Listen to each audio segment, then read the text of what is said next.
et bienvenue dans ce webinaire. Je suis Walid Amara, j'ai le plaisir aujourd'hui de vous accueillir pour ce webinaire du CNCH avec mon ami Clément Charbonnel de Versailles. Nous allons accueillir un invité de marque, mon ami Ismaël El Alami. Je suis très content qu'il ait accepté cette invitation. Je sais qu'il a un agenda super méga chargé et c'est vraiment avec une grande amitié qu'il a accepté d'être avec nous. Ce webinaire a reçu le soutien institutionnel des laboratoires BMS Pfizer qui apporte un soutien au CNCH pour une série de webinaires sur l'année et on les remercie encore. Ils n'interviennent pas du tout dans le contenu aujourd'hui. Donc aujourd'hui, AOD Cancer, je suis sûr que vous avez plein de questions. Vous pouvez les poser directement. Vous avez un onglet questions-réponses. Vous pouvez poser vos questions et on sera vos ambassadeurs pour les transmettre à Ismaël pour qu'il puisse y répondre. Et tout de suite, je vais passer la parole à Clément qui va introduire Ismaël. Bonsoir Wally, bonsoir à tous. Je vais sans plus attendre passer la parole à notre orateur. On a en effet le plaisir d'accueillir le professeur El Alami, chef de service d'hémato-biologique à Thonon, qui va nous parler d'AOD et cancer en 2020. On peut peut-être lui poser déjà une première, en 2021, pardon, on peut peut-être déjà lui poser une première question. Existe-t-il pour vous un profil du patient cancer et thrombose? En fait, je vous remercie de l'invitation. Je suis ravi effectivement de partager avec vous ce webinaire qui a un sujet particulièrement chaud, puisque l'association Thrombose et Cancer est incendiaire, mais là, les AOD ont certainement une part importante à apporter dans la gestion de ces patients. Alors, quel fait et quoi faire? Donc, vous avez raison. Et là, vous avez mes liens d'intérêt avec tous les acteurs qui luttent contre la thrombose. Vous avez raison de poser cette question parce que faut-il penser finalement de cette alliance cancer et thrombose qui est finalement une dualité qui va profiter l'un à l'autre. En gros, on sait que tous les éléments du compartiment vasculaire cellulaire vont coopérer, il va y avoir une hypercoagulabilité, une inflammation, et tout cela va contribuer à faire le lit du cancer qui va progresser, et puis surtout, la thrombose elle-même va survenir, et avec un risque qui est sans cesse croissant chez le malade. Et ce que je dis, c'est que c'est un véritable Janus, pour prendre une analogie, c'est un même corps avec deux faces, thrombose et cancer, c'est finalement les deux pendants de la même maladie. Alors, si on veut garder des choses simples en tête, vous voyez que le risque thrombotique chez un malade atteint de cancer sera lié non pas uniquement au type de cancer, mais également au traitement antitumoral qui, lui, met également le feu aux poudres. L'histoire médicale du patient avec ses comorbidités sont importantes, puisque vous voyez que le statut de performance, plus il est accru et plus le risque thrombotique est aussi. Donc, tout cela va se combiner de manière à accroître le risque thrombotique. Dans les études de population, on voit très bien que le risque de thrombose et cancer n'est pas uniquement un risque veineux, puisque les malades qui ont des facteurs de risque cardiovasculaires, comme le diabète, l'athérosclérose, des malades qui ont une insuffisance rénale et des malades qui ont déjà une histoire de thrombose veineuse, sont des malades à risque accru de thrombose au cours du cancer, et surtout, quand le cancer est évolué à un stade métastatique et qui résiste au traitement antitumoral, le risque est encore plus grand. Et le risque de récidive de thrombose est encore plus grand. Vous vous intéressez aux facteurs de risque liés au patient d'un malade qui a des tumeurs solides. Vous voyez qu'on retrouve des facteurs de risque qui sont classiques dans la maladie thrombolytique veineuse et qui sont exactement les mêmes d'un patient qui n'a pas de cancer. Donc, il n'y a pas de surprise. Un patient qui a des facteurs de risque de thrombose, s'il a un cancer, il aura également un accru de thrombose.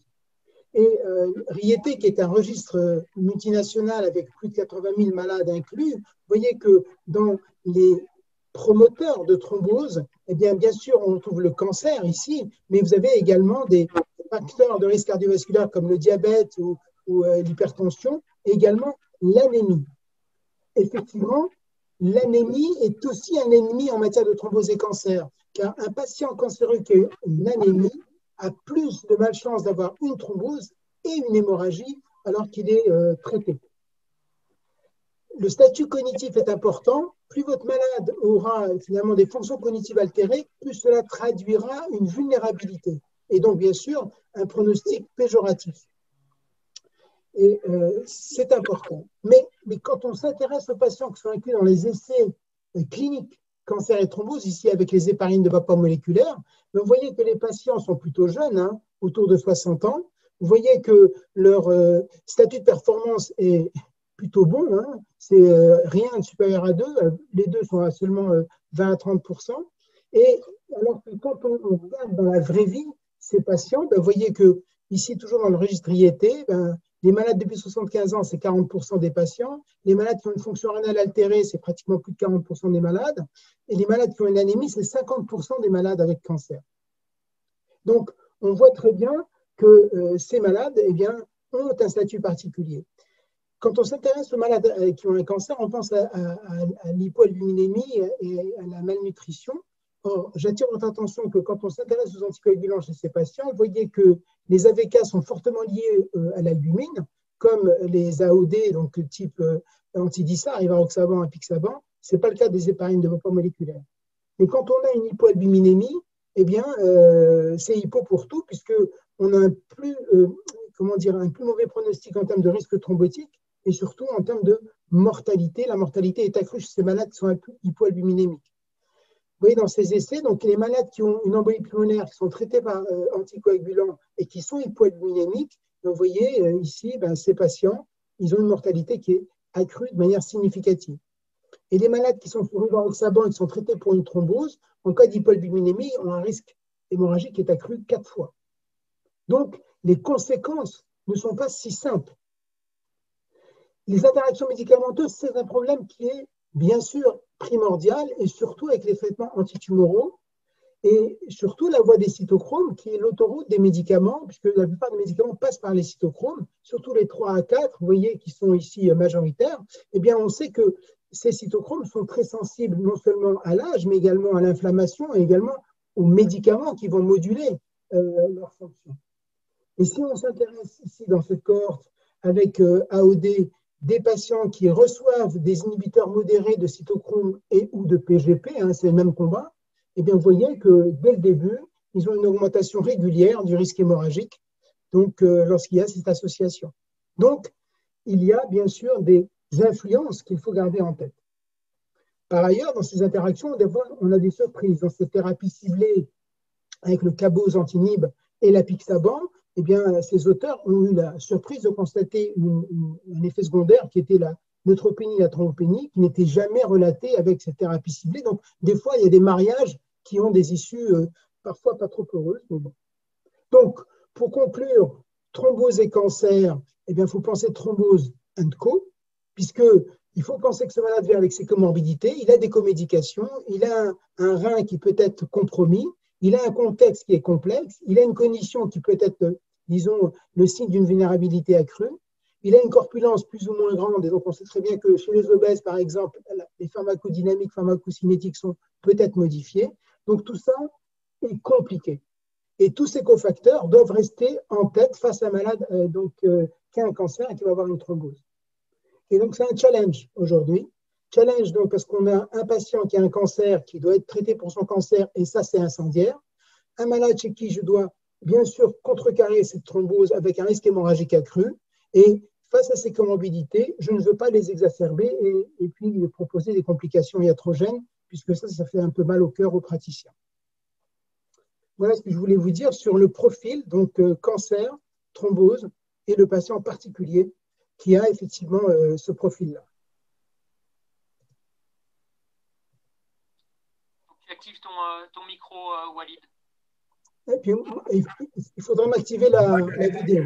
Toi, ta vidéo est désactivée, tu peux la réactiver, c'est peut-être moi qui ai fait une fausse manip. Le temps qu'il se met à remettre sa vidéo. Je pense que tu as montré ici que c'était une situation complexe et que tu as montré à la fois qu'il y avait des facteurs de risque et des facteurs hémorragiques. On va parler après le choix du traitement, mais pour un patient donné, c'est une équation très compliquée. Bien sûr. Est-ce que tu vas réactiver ta vidéo juste uniquement parce qu'elle s'est désactivée? En fait, j'essaie, mais je n'ai pas la main. Ah, t'as pas la main. C'est l'animateur qui l'a arrêté.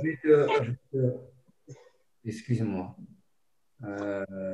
Donc, pour en revenir à cette complexité, c'est tout à fait juste. Donc aujourd'hui, ce qui est important, c'est que les patients qui ont un cancer sont des patients qui sont de plus en plus âgés et qui ont effectivement eh bien, un vécu de plus en plus large et grand. Et, On n'a pas le partage d'écran là pour l'instant. Oui, c'est normal. Est-ce que tu peux réessayer de remettre ta vidéo? ben, non, non, toujours pas. Toujours pas. Voilà, je te demande de redémarrer la vidéo. Voilà, Donc, ça devrait marcher. démarrer. Voilà, C'est bon. super. Voilà, c'est bon. I'm here.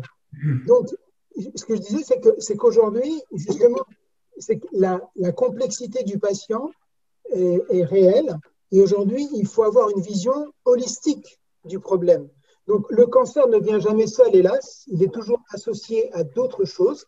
Et un patient qui a une fonction rénale altérée, il a aussi une fonction hépatique altérée. Un patient qui est âgé, il a aussi des fonctions cognitives qui sont engagées. Donc, à partir de là, bien entendu, il va falloir gérer tout cela de manière globale et complète.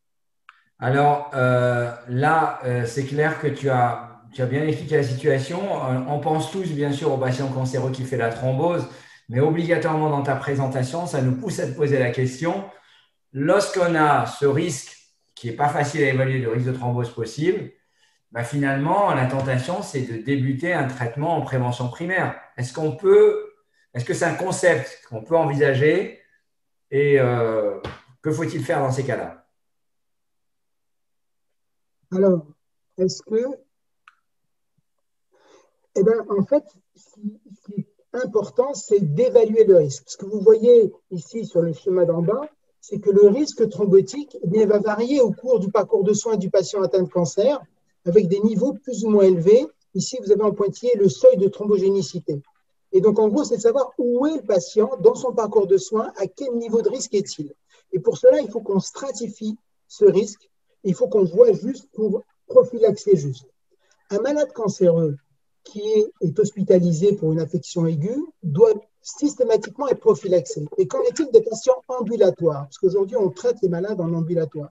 Eh bien, de plus en plus, eh bien, on demande aux praticiens de ne pas systématiquement les prophylaxer, mais de prophylaxer ceux qui sont à haut risque. Donc, il faut les reconnaître.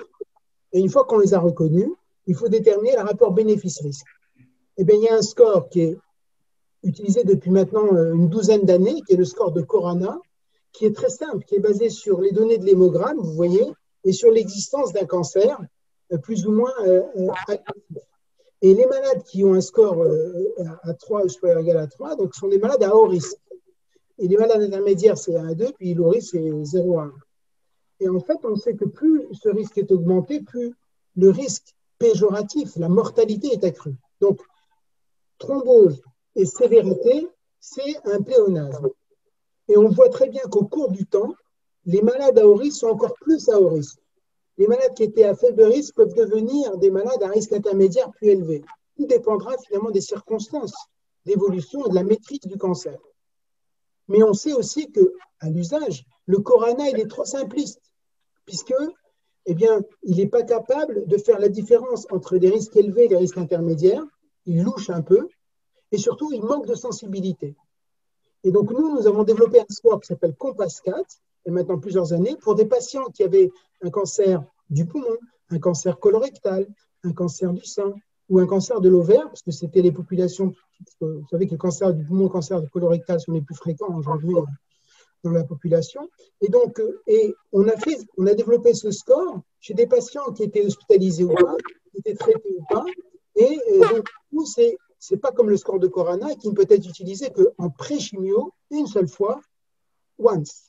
Alors que nous, on peut le répéter. Vous voyez que les caractéristiques donc, de ce score sont assez simples, mais surtout que ses capacités eh bien, sont très bonnes, puisque la valeur positive négative est de 98%. Donc, si le patient a un score faible, eh bien, il n'a pas besoin de prophylaxie. Et donc, on l'a validé dans le cancer du poumon, nous-mêmes, donc, sur une cohorte prospective de pratiquement 150 patients.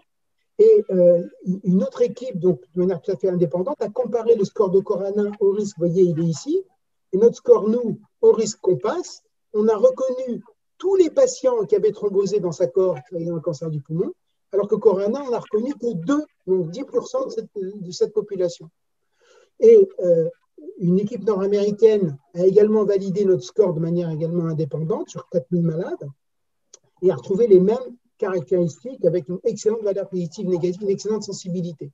Et du coup, notre score est, disons, adoubé par l'ASCO dans ses dernières recommandations en disant que pour ces malades qui ont un cancer du poumon ou un cancer colorectal, ben finalement, vous avez un moyen de stratifier ce risque. Et du coup, on les prophylaxe.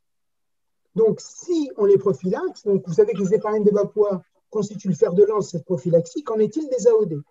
Ben, il y a 2 essais qui ont été donc menés. L'essai AVERT avec l'apixaban à 2 mg 2 fois par jour versus placebo. Et vous voyez que, pour vous la faire courte, donc un suivi ici donc à 6 mois, eh bien, vous voyez que il y a une réduction significative par rapport au placebo eh bien, des incidences thrombotiques des maladies thrombotiques veineuses. Et puis, on a une augmentation donc, doublée des hémorragies majeures. Mais ce qui est intéressant, c'est que l'efficacité par rapport au placebo de l'apixaban n'est observée qu'après le 2e mois, alors que le risque hémorragique est accru dès le 15e jour. C'est étonnant par rapport au placebo. Parce que ces patients n'étaient pas à très haut risque. Ils avaient choisi le Corana à 2, vous voyez, et le Corana à 2, 60% des patients étaient à 2 de Corana seulement. Ce n'est pas terrible comme niveau de risque. L'étude Cassini, même design, mais cette fois avec le rivaroxaban à donc, 10 mg une fois par jour. Ben, vous voyez que là encore, par rapport au placebo, ben, Cassini, c'est 2 fois no, hein, c'est no efficacy et no safety, puisqu'ils sont en non-infériorité par rapport au placebo sur l'efficacité, et ils sont pratiquement donc, doublés l'hémorragie majeure. Donc, par rapport aux essais ici, donc HBPM en prévention primaire, eh bien, où on gagne à la fois sur l'efficacité antithrombotique et le risque hémorragique majeur, eh bien, dans les essais AOD, on a vu que chez des malades qui étaient à risque thrombotique, disons, pas trop élevé, eh bien, on perdait au moins sur la safety. Alors que les AOD, aujourd'hui, ont gagné sur, justement, cette sécurité et cette tolérance hémorragique. Donc, on était un peu déçus en matière de prévention primaire. Ce qui fait que les Américains, donc il y a 2 ans, donc après Avert et Cassini, donc ils disaient ben, finalement il faut considérer le risque-bénéfice, surtout le risque hémorragique. Et chez des malades qui sont à haut risque, chez lesquels vous avez finalement des craintes du risque hémorragique, gardez les héparines de bas poids, n'utilisez pas les AOD. Si vous êtes plutôt rassuré sur le plan hémorragique, vous pouvez essayer donc chez ces malades en ambulatoire les AOD. Et dernièrement, donc l'ASH a finalement relancé le message en disant qu'en prophylaxie primaire en hospitalisation, c'est HBPM, et en ambulatoire, eh bien, il suggère un AOD, donc apixaban ou rivaroxaban, si il n'y a pas un risque élevé hémorragique chez ces malades. Mais il nous demande, nous praticiens, de nous baser sur notre jugement clinique et sur cette stratification du risque et surtout sur notre expérience dans la gestion finalement antithrombotique chez des malades vulnérables. Voilà le topo de la prophylaxie.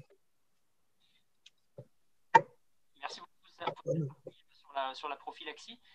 Est-ce qu'on a bien compris en fait le risque de thrombose, il n'était pas du tout linéaire et qu'il allait varier? Est-ce qu'on peut un peu résumer les choses en disant que vraiment au début du cancer, il est quand même vraiment beaucoup plus important, que sur certains types de cancers, il est plus important que d'autres. Par exemple, le pancréas, c'est vraiment beaucoup plus thrombogène que d'autres cancers, et que on va avoir une prophylaxie qui va être vraiment à la carte, on va dire, et on peut s'aider de scores comme le COMPASS-4, le Corana pour essayer de stratifier le risque des patients et de choisir une prophylaxie.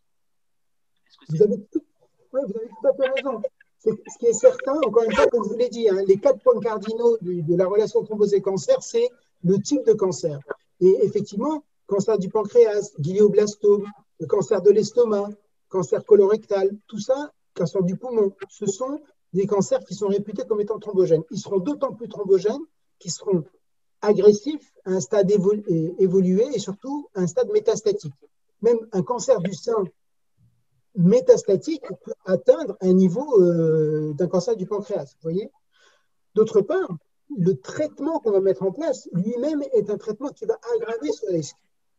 Et s'il y a des conditions de terrain chez le patient qui, lui, a un cancer et qui est traité pour son cancer, ça va être encore également, c'est le millefeuille, qui va devenir de plus en plus indigeste. Et donc, nous, ce qu'on doit, c'est bien sûr apporter un bouclier antithrombotique. Mais le risque, c'est que de toute façon, l'hémorragie est toujours corrélée à ce risque thrombotique. On ne peut pas imaginer un patient à risque thrombotique élevé sans un risque hémorragique élevé. Et le problème, c'est d'avoir un outil antithrombotique suffisamment aiguisé, suffisamment précis pour décapiter la thrombine sans déséquilibrer ce qui lui reste de capacité hémostatique. Et c'est ça le problème. Or, les AOD, ce qui est bien pour les AOD, c'est qu'ils ont une large fenêtre thérapeutique et qu'ils ont une tolérance hémorragique qui s'avère être meilleure dans les anticoagulations orales. D'accord? Mais maintenant, c'était prouvé pour la FA, c'était prouvé pour la thrombose veineuse hors cancer, mais dans le cancer aujourd'hui, on voit que le match n'est pas tout à fait le même parce que les situations et le contexte n'est pas le même. Donc, on doit protéger ce malade. Il faut qu'aujourd'hui, on soit conscient, encore une fois, que cet arsenal thérapeutique s'enrichit avec les AOD, mais que l'usage va être à stratifier et à définir de manière, comme vous l'avez dit, au cas par cas. Personnalisons notre approche et surtout réévaluons notre stratégie au cours du temps chez le patient. Alors là, du coup, on a fait la prophylaxie. On va peut-être passer à la thérapeutique de la maladie thromboembolique veineuse au cours du cancer. Est-ce que pour vous, les AOD changent le paradigme des HVPM?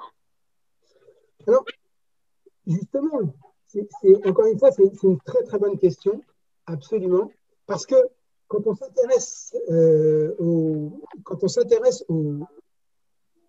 aux données des études, il y a 2 études de phase 3, Oxai, VTI et Caravaggio, et une étude pilote SelectD avec le rivaroxaban, qui ont été réalisées justement dans l'évaluation de l'intérêt des AOD à la phase aiguë de la thrombose chez un malade qui a un cancer. Et vous voyez que le profil des patients, là encore, eh bien, il est un peu filtré, puisque vous avez des patients qui sont plutôt jeunes, vous avez des patients qui ont un foie qui est droit, qui a un rein qui fonctionne bien, ils ont un écoque qui est clairement inférieur ou égal à 2, puisque tout le reste a été exclu, et puis pas d'anémie inférieure à 80 grammes par litre dans Caravaggio, pas de thrombopénie inférieure à 75 giga par litre dans Caravaggio. Donc, vous voyez des choses assez propres.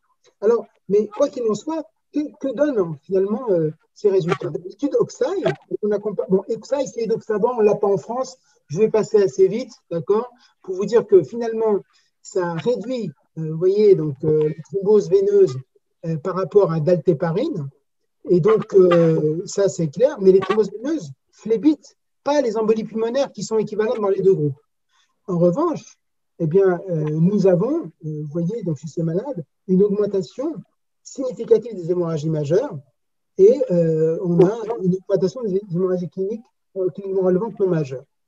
Et donc, ça, c'était pour Caravaggio, surtout des hémorragies gastro-intestinales et urogénitales, donc des hémorragies muqueuses, et SelectD, qui est cette fois l'étude pilote avec le rivaroxaban, où il y avait donc, vous voyez, donc un traitement classique de thrombose veineuse, 20 mg une fois par jour après la phase aiguë, 15 mg 2 fois par jour pendant 3 semaines. Eh bien, là encore, eh bien, vous voyez que sur le plan antithrombotique par rapport à l'aldaltéparine, on a vraiment une diminution des phlébites et des embolies pulmonaires donc, dans le groupe rivaroxaban par un groupe d'altéparine, mais avec un prix à payer, une augmentation donc, quand même des hémorragies majeures 2 fois, cliniquement relevantes non majeures 4 fois, et alors que eux, au cours donc, de leur recrutement, ils ont changé le profil des malades, ils ont écarté les malades qui avaient un cancer gastro-œsophagien, donc digestif haut, parce qu'ils avaient constaté qu'il y avait excessivement d'hémorragie chez ces malades qui recevaient du rivaroxaban par rapport à la daltéparine. Donc, ils ont affiné un peu le recrutement, et malgré ça, donc, on a ce profil-là. Mais ce qui est intéressant là encore, c'est que par rapport à la daltéparine, vous voyez donc en efficacité antithrombotique ici avec l'édoxaban, ici avec le rivaroxaban, vous voyez qu'on a quand même un écart entre les deux courbes uniquement après ici le deuxième mois. Or, vous savez, donc, pendant les 2 premiers mois, les choses sont parfaitement équivalentes. Alors, qu'est-ce qui s'est passé après? Est-ce qu'il y a une réduction de dose de la daltéparine? Vous avez, à partir du premier mois, on réduit de 25% la dose. Et puis, peut-être qu'il y a eu donc, des patients qui ont peut-être abandonné le traitement, parce qu'il y a pratiquement 40% des malades qui ont arrêté leur traitement. Donc, il y a vraiment une question. Et comme vous l'avez dit tout à l'heure, le risque thrombotique ou de récidive il est majeur dans les 3 à 6 mois après l'événement ou après le diagnostic du cancer. Et en matière hémorragique, en revanche, les courbes se séparent très tôt, hein, dès l'initiation du traitement. Et donc ça, c'est sûr, il n'y a pas photo. Alors qu'en est-il finalement de l'attitude à avoir après ces études, donc Oxai et SELECT-D, vous voyez que quand on s'intéresse à l'étude de phase 3 avec Oxai et Doxaban, en fait que le risque hémorragie majeure, il augmente quand le malade, encore une fois, a des vulnérabilités, une insuffisance rénale, des plaquettes qui sont un peu basses, qui a des comorbidités associées. C'est pour ça que la sélection des malades était recommandée. Si les malades avaient donc un risque clinique hémorragique, qu'ils avaient des comorbidités, qu'ils avaient donc des comédications, qu'ils avaient in fine donc un rein qui dysfonctionnait, hop, ils passaient sous héparine de bas poids et on évitait les AOD, c'était ce qui était recommandé. Est arrivé Caravaggio. Caravaggio, donc cette fois c'était le même design que les autres études, c'est la deuxième étude de phase 3, donc après Oxai et Doxaban. Donc là, vous voyez qu'on a à peu près donc, tout type de cancer, sauf des leucémies aiguës, sauf bien sûr des tumeurs cérébrales ou métastatiques cérébrales, et puis il y avait très peu donc, de cancers génito-urinaires et très peu de cancers digestifs. Et chez ces malades, vous voyez très bien que finalement les malades sont jeunes, hein, ils ont 7 ans de moyenne, qu'ils ne sont pas gros. Il y a 3% de plaquettes inférieures à 100 gigas par litre. 3 à 4%, c'est rien du tout. Vous voyez que la clairance de la créatinine inférieure à 50 minutes, c'est 9 à 10% des malades. 90% avaient une clairance supérieure à 50. Que ces patients avaient des antécédents de thrombose dans pratiquement 10% des cas. Ils avaient un cancer actif dans 97% des cas. Donc, ça, c'est effectivement, il y avait un vrai cancer présent, mais on ne sait pas quels étaient ceux qui étaient à un stade métastatique ou un stade qui était localement avancé, parce qu'ils les ont poulés. Mais quoi qu'il en soit, 40% des malades n'étaient pas traités pour leur cancer. Et puis surtout, vous voyez que l'EGOC, encore une fois rassurant, il y a très peu de malades avec un EGOC à 2. Et donc là, on voit que apixaban par rapport à l'aldaltéparine, là encore, non-infériorité, avec une réduction quand même, une tendance à réduction de 40% des récidives thrombotiques chez ces malades, avec toujours un écart observé après donc, cette réduction de dose de daltéparine. Et donc, ça pose question. Et autre point, sur le plan de la sécurité, cette fois, on n'a pas ce qu'on avait observé avec les doxaban, ni avec le rivaroxaban, puisque là, il y a parfaitement équilibre entre les hémorragies majeures et surtout les hémorragies digestives. Je vous rappelle qu'il y avait peu de malades qui avaient des tumeurs donc, urothéliales et digestives hautes. Mais quand je m'intéresse à ces patients qui avaient des tumeurs génito-urinaires ou des tumeurs donc, digestives hautes, vous voyez que les hémorragies majeures, elles sont à 4% dans le groupe apixaban et à seulement 1% dans le groupe daltéparine.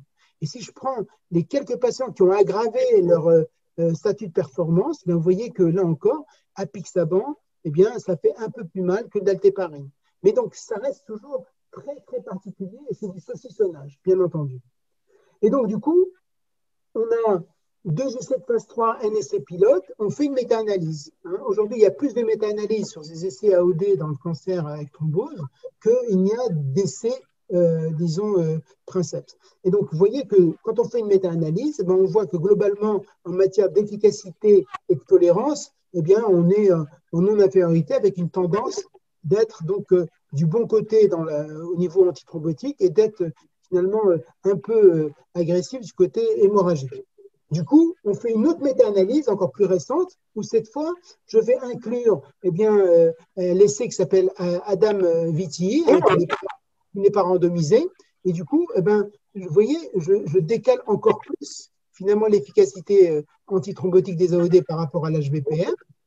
Et puis, je mets ici les études de thrombose veineuse où il y avait moins de 5% de patients qui avaient un cancer ou une histoire de cancer. Et je dis, vous voyez, donc chez ces malades-là, petite cohorte, mais quand même, la tendance est toujours du bon côté de la barre. En matière d'hémorragie majeure, pareil. Donc, vous voyez qu'ici, par rapport aux héparines de bas poids, avec cette fois ces quatre essais, eh bien, je suis bien sûr, disons, un peu hémorragipare, mais pas trop quand même. Et puis, ça va toujours dans le bon sens. Et si je rajoute les hémorragies critiquement majeures, je vois que ça va, c'est des choses qui sont acceptables. Acceptables. Le souci, c'est que d'autres, maintenant, on fait d'autres méta-analyses, on en rajoute, où cette fois, je vais mettre tous les essais ici d'études observationnelles, où donc, vous imaginez la qualité méthodologique de ces essais, mais donc du coup, je vous ai dit, c'est de la méta-illusion pour de la méta-analyse, mais toujours pour dire, voilà, en pratique, c'est que sur les récidives de thrombose, ça fait un peu mieux que finalement les héparines de bas moléculaires dans le cancer, mais sur l'embolie pulmonaire, ça fait kiff-kiff, c'est pas très net. Sur les hémorragies majeures, ça va, là, ça va dans le bon sens. Les hémorragies qui sont cliniquement relevantes majeures, il y en a un peu plus. Mais bon, tout ça fait que, au fine, eh bien, on a vraiment l'impression qu'on a besoin de données, on a besoin d'élargir notre expérience dans ce contexte qui est très particulier, de manière à vraiment établir l'efficacité et la sécurité des AOD chez ces patients, en sachant que eh bien, ce rapport, ce ratio qui est très important, va dépendre du type de cancer et surtout du type de patient. Et donc, du coup, on va être obligé de déterminer notre stratégie thérapeutique chez ces malades de manière beaucoup plus avisée, de manière beaucoup plus adaptée. Et pour cela, il faut qu'on soit beaucoup plus, disons, maître de notre décision. Et tout le problème est là.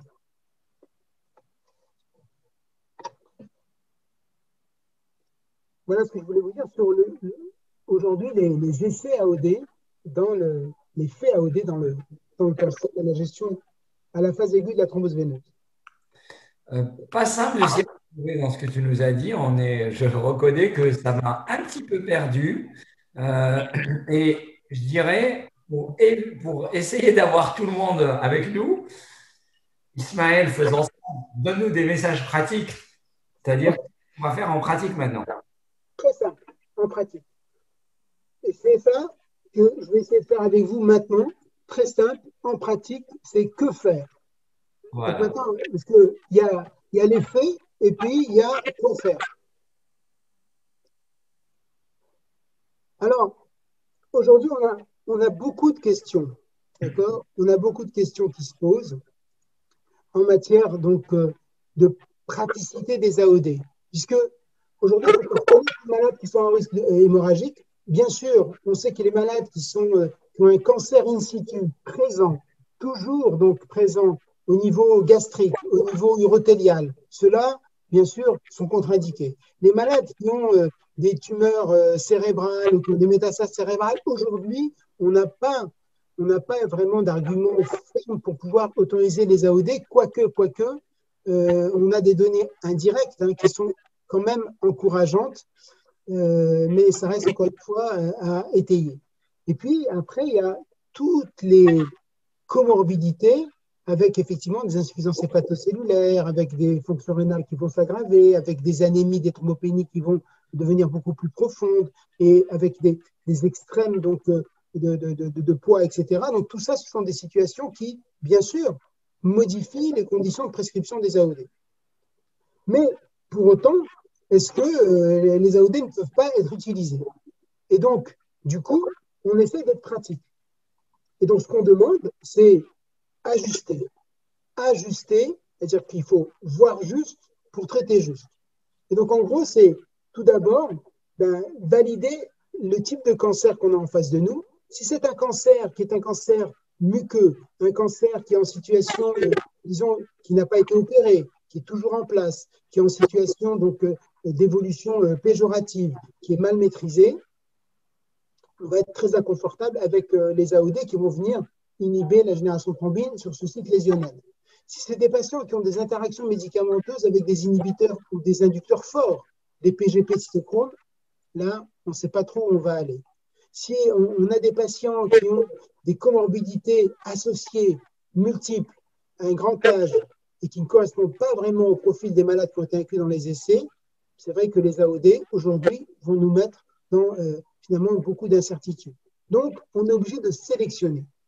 Alors, j'ai essayé de vous apporter cette dernière publication, donc nord-américaine, qui, j'espère, va vous aider. Les AOD aujourd'hui sont à préférer chez des malades qui sont ambulatoires, qui ont un cancer qui n'est pas de situation, disons, muqueuse, digestive ou urothéliale, et qui ne doivent pas être opérés. On pensera aux AOD après la chirurgie, bien entendu, à distance de la chirurgie, mais en tout cas, donc, si ces patients ont des cancers digestifs, urothéliaux, ou même gynéco, qui sont in situ, donc il ne faut pas.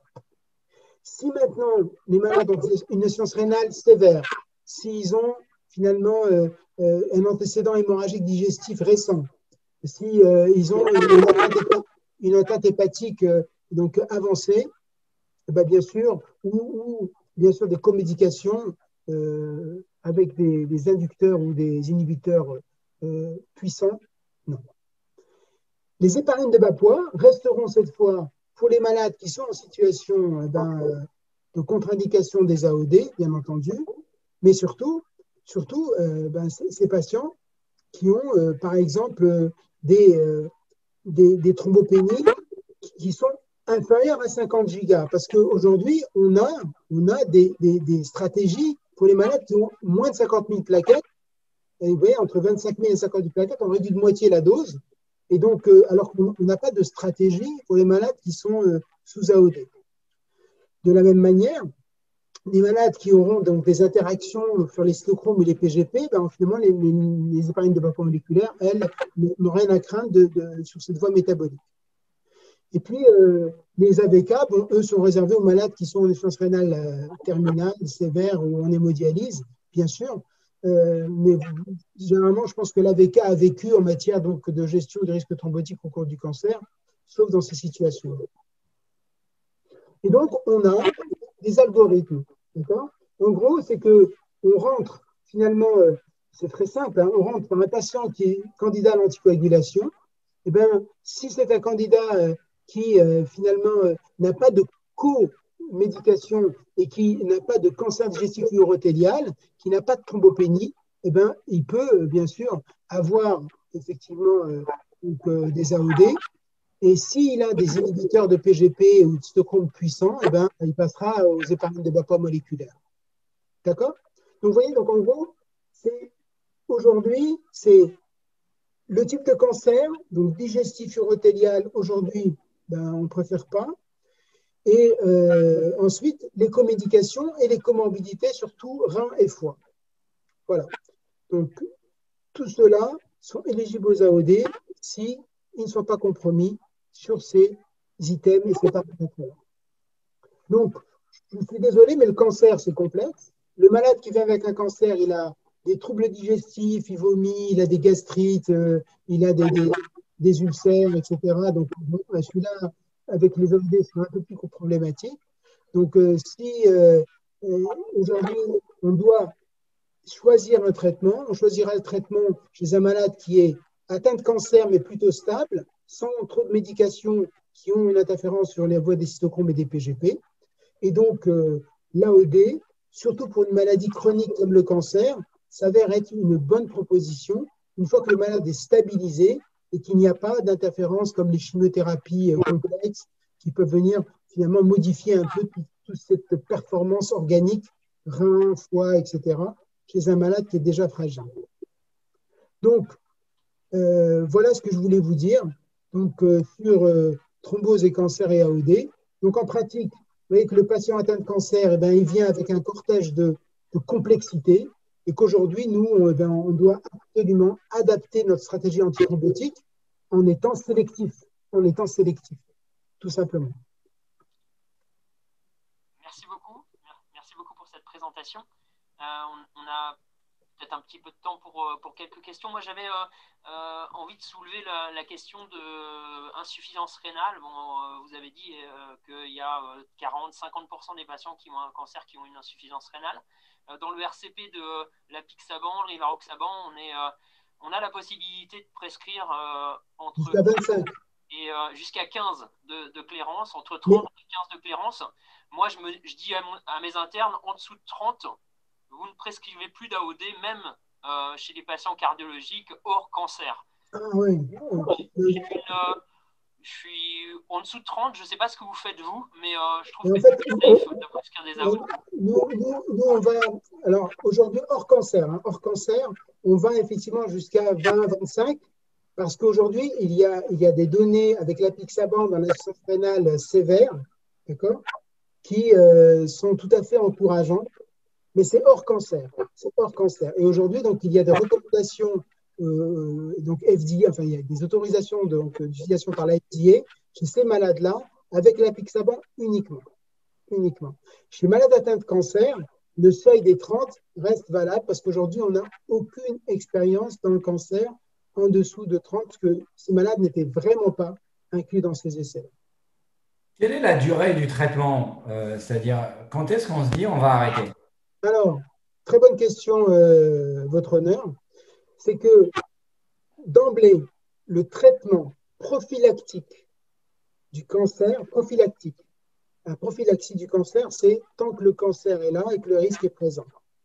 Le traitement de la thrombose liée au cancer, c'est 6 mois. 6 mois. Avant, on disait 3 à 6 mois, mais en général, finalement, comme le malade était toujours traité pour son cancer, donc c'est 6 mois. Et si au bout de 6 mois, le malade a toujours du cancer, donc on dit qu'il a un cancer actif, son cancer n'est pas maîtrisé, son cancer requiert une stratégie palliative, s'il est incurable, par exemple. En tout cas, un cancer qui est toujours traité est un cancer actif. Donc là, s'il a déjà thrombosé, on sait qu'il risque de thromboser à nouveau si on n'a pas un traitement antithrombotique. Donc, on maintient le bouclier antithrombotique tant que le cancer est actif au-delà des 6 mois.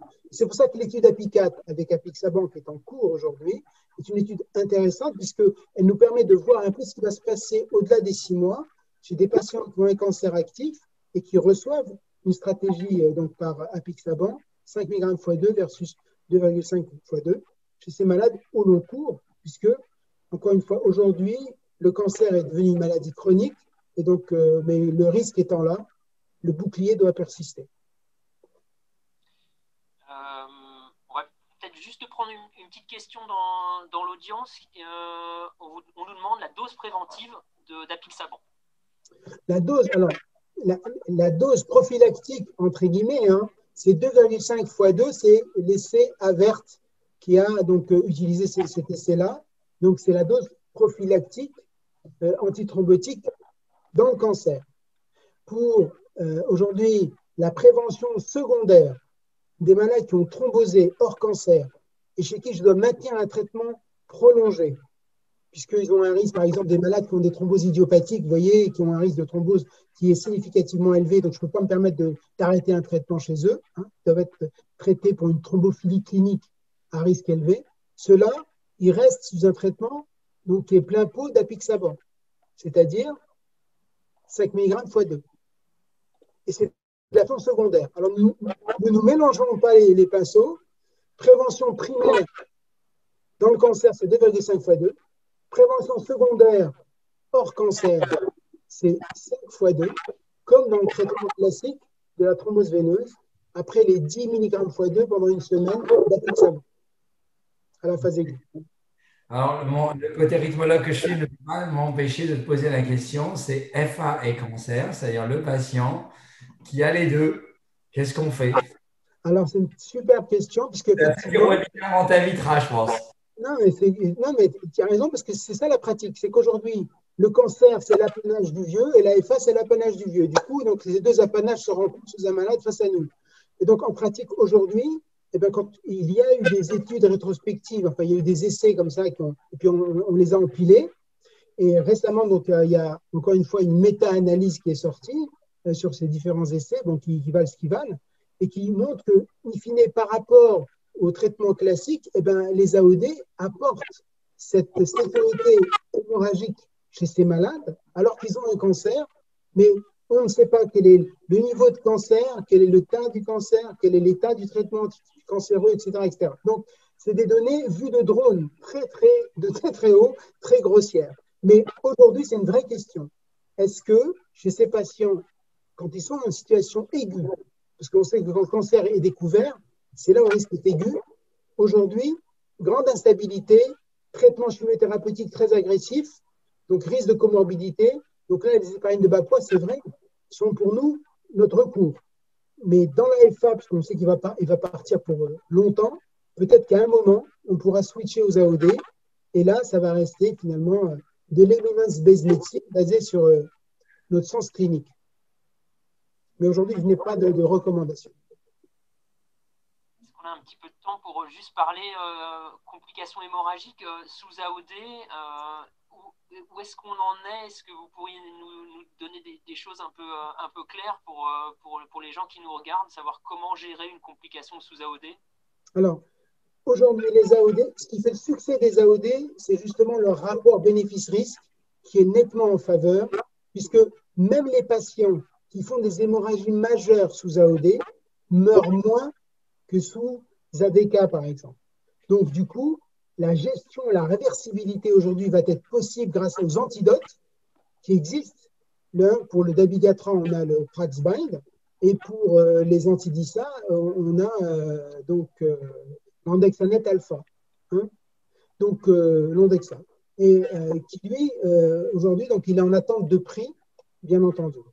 Mais quoi qu'il en soit, aujourd'hui, eh bien, la tolérance hémorragique des AOD est plutôt bonne, mais ce n'est pas pour autant qu'il faille les donner comme des Smarties à tout le monde, n'importe quand, n'importe comment. Parce que, encore une fois, ces patients sont des patients vulnérables. Et donc, ce qui est certain, c'est que la toxicité digestive, entre guillemets, hémorragie par, elle est réelle, parce qu'on a souvent des lésions qui sont des lésions infracliniques, mais qui sont réellement hémorragiques. Et donc, les AOD sont puissants, les AOD sont précis, les AOD sont efficaces, et donc, ils vont annihiler la génération de thrombine localement, et ils vont faire signer des lésions qu'on ne subordonnerait pas. Donc, aujourd'hui, ce qui est intéressant, c'est que sous AOD, on découvre des cancers digestifs, et du coup, on sauve les malades. Donc, je ne vous dis pas d'en faire un test diagnostique, mais quoi qu'il en soit, ce qui est certain, c'est que l'AOD lui-même n'est pas responsable d'hémorragie, il n'est que révélateur de lésions. Et donc, à ce titre-là, il faut lui rendre hommage. Mais je vous rappelle que moi, hématologue, avant, on faisait le diagnostic de maladie de Villegrand en donnant de l'aspirine aux gens et en voyant s'ils se teignaient de manière exagérée. On dit, ah, tu as probablement une diathèse hémorragique de toute façon. Mais bon, quoi qu'il en soit, aujourd'hui, les AOD donc, font moins mal que les AVK, c'est certain, et donc c'est leur succès. Aujourd'hui, pour une utilisation longue, prolongée, eh ben, c'est vrai que c'est un confort, c'est une simplicité qui est très, très, très attractive, mais pour autant, il faut rester vigilant chez des malades qui ont déjà saigné, chez des malades qui ont des vulnérabilités, chez des malades qui ont, par exemple, une hypertension mal contrôlée, ça c'est très mauvais. Un AOD, c'est un malade qui a une hypertension mal contrôlée. Un malade qui est diabétique, qui a une insuffisance rénale, une atteinte hépatocellulaire, l'AOD ou l'aspirine ou l'HBPM, ça fait mal aussi. Donc, de toute façon, il ne faut pas rêver. Mais il faut qu'on le traite parce que le risque thrombotique tue beaucoup plus vite que le risque hémorragique. On a le temps de se retourner. On a des outils pour réverser ces malades. Donc, aujourd'hui, je pense qu'on va être un peu moins anxieux, mais il ne faudra pas être vraiment complètement naïf et imaginer que les AOD ne font pas mal ou ne sont pas à risque hémorragique. En dehors du cancer, en général, sur les AOD, qu'est-ce qu'on fait pour des poids importants? C'est-à-dire, là, on a la question sur 120 kg, mais il y en a qui font beaucoup plus. Et je suis très embêté en pratique. Non, c'est une très, très bonne. Je pense que à la fin de l'année, on aura certainement des données parce qu'aujourd'hui, bien sûr, l'obésité est un phénomène qui est un phénomène de santé publique et avec des cohortes qui sont de plus en plus importantes. Donc les AOD, donc on a vu qu'effectivement, sur le BMI, au-delà de 40, il n'y a pas de réponse. Mais aujourd'hui, on a des données parcellaires sur des cohortes avec des BMI au-delà de 60 et avec finalement des efficacités qui sont retrouvées. Donc aujourd'hui, on n'est pas déçu. Donc l'amplitude thérapeutique des AOD, elle est aussi valable chez des malades qui sont hors normes, très hors normes. Donc maintenant, sans augmenter les doses, bien entendu.